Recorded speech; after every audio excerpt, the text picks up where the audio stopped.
ஆம்பூர் அருகே விரைவு ரயிலில் உயர் மின்னழுத்த கம்பி துண்டாகி ரயில்வே தண்டவாளத்தில் விழுந்ததால் சுமார் 1 மணி நேரத்திற்கு மேலாக விரைவு ரயில் தண்டவாளத்தில் நிறுத்தப்பட்டதால் ரயில் பயணிகள் கடும் அவதிக்குள்ளாகினர்.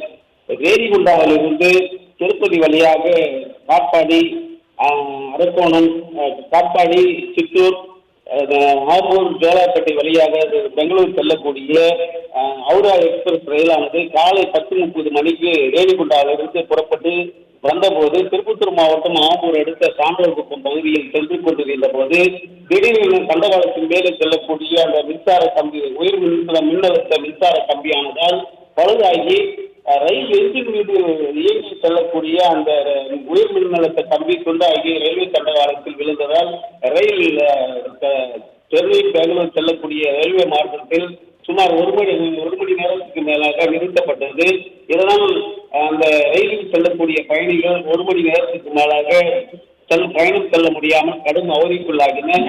தொடர்ந்து ரயில்வே துறையில் பாஜக அரசு மெத்தன போக்கால் செயல்பட்டு வருவதால் கொலை கொள்ளை சம்பவங்கள் ரயிலில் நடந்து வருவதும் தொடர்ந்து இது போன்ற பழுதாகி ரயில்வே துறையில் பழுதானதால் போக்குவரத்து பாதிக்கப்பட்டு பின்னால் செல்ல வரக்கூடிய கன்வீர் விரைவு ரயில் மற்றும் சரக்கு ரயில்கள் ஆங்காங்கே நிறுத்தப்பட்டு பயணிகள் மற்றும் கடும் அவதிக்குள்ள சம்பவம் பெரும் பரபரப்பை ஏற்படுத்தியது.